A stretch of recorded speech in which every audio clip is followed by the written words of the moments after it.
ചോദ്യങ്ങൾ മുഴുവൻ പരിഭ്രമം നിറഞ്ഞ ചോദ്യങ്ങളാണ്. സ്തോത്രം. നിൻ്റെ അത്ഭുതങ്ങളൊക്കെയും എവിടെ?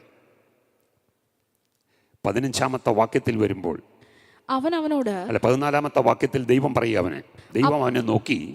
അപ്പോൾ യഹോവ അവനെ നോക്കി, നിന്റെ ഈ ബലത്തോടെ പോക, നീ ഇസ്രായേലിനെ മിദ്യാനരുടെ കയ്യിൽ നിന്ന് രക്ഷിക്കും, ഞാനല്ലയോ നിന്നെ അയക്കുന്നത് എന്ന് പറഞ്ഞു. ഹല്ലേലൂയ. അപ്പൊ പതുക്കെ ധൈര്യം വരാൻ തുടങ്ങി. അവിടെ പറയുകയാണ്, ഞാനല്ലയോ നിന്നെ അയക്കുന്നത്. സ്തോത്രം. ഒരല്പം ധൈര്യം കിട്ടി. Praise God. അടുത്ത വാക്യത്തിലേക്ക് വരുമ്പോൾ അവനോട്, അയ്യോ കർത്താവേ, ഞാൻ ഇസ്രായേലിനെ എങ്ങനെ രക്ഷിക്കും?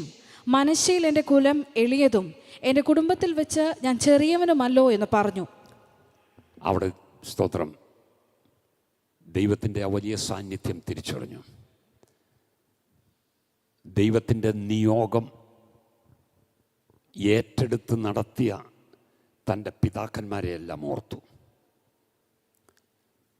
അബ്രഹാമിനെ ഓർത്തു, ഇസഹാക്കിനെ ഓർത്തു, യാക്കോബിനെ ഓർത്തു, മോശയെ ഓർത്തു. Praise God. യോശുവയെ ഓർത്തു. എന്നിട്ടിവിടെ ചിന്തിക്കുക, അവരെ വെച്ച് നോക്കുമ്പോൾ ഞാൻ എന്തുള്ളൂ? ഞാൻ ഒന്നുമില്ല.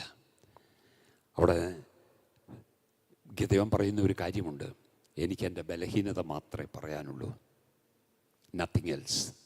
ഒന്നുമില്ല.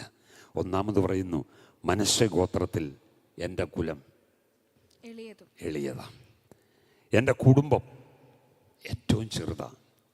നോക്കി, നമ്മളൊന്ന് ചിന്തിച്ചോണം, നമുക്ക് എന്തെങ്കിലും പറയാനുണ്ടോ എന്നുള്ളത്. നമ്മൾ സാക്ഷ്യം പറയുമ്പോഴാണേലും 4 പേരെ അറിയട്ടെ എന്ന് വിചാരിച്ച് പറയും, ഞാൻ ആരായിരുന്നു എന്ന്. സ്തോത്രം. ഹല്ലേലൂയ. എന്ന് പറഞ്ഞാൽ, ഞാൻ ഒരു കുടിയനാണെങ്കിൽ കുടിയൻ, ഞാൻ എത്ര കുടിക്കുമായിരുന്നു, കൊല നടത്തിയിട്ടുണ്ട്, എത്ര കൊല ചെയ്തിട്ടുണ്ടായിരുന്നു എന്ന് പറഞ്ഞാൽ ഞാൻ അങ്ങനെ ആയിരുന്നു പണ്ട്. സ്തോത്രം. അതിലുമൊക്കെ ഇച്ചിരി ഒരു പ്രശംസ. Praise God. ഇവിടെ പറയുകയാണ്, എൻ്റെ കുടുംബം ചെറുത്. എൻ്റെ കുടുംബം എടുത്താലോ, ആ കുടുംബത്തിൽ ഞാൻ ഏറ്റവും ചെറുത്. എന്ന് പറഞ്ഞാൽ എൻ്റെ കുടുംബത്തിൽ എനിക്ക് ആരും ഒരു പരിഗണന പോലും തന്നിട്ടില്ല.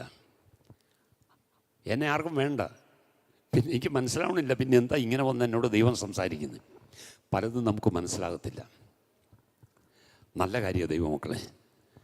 ദൈവത്തിൻ്റെ സന്നദ്ധിയിൽ താഴാൻ ഏറ്റവും നല്ലതാണ്. ഇത്ര വലിയ ദൈവം എൻ്റെ അടുക്കൽ വരാൻ ഞാൻ എന്തുള്ളൂ? ഇത്രമാത്രം കരുതാൻ ഞാൻ എന്തുള്ളൂ? ദാവീദ് ചോദിച്ചു.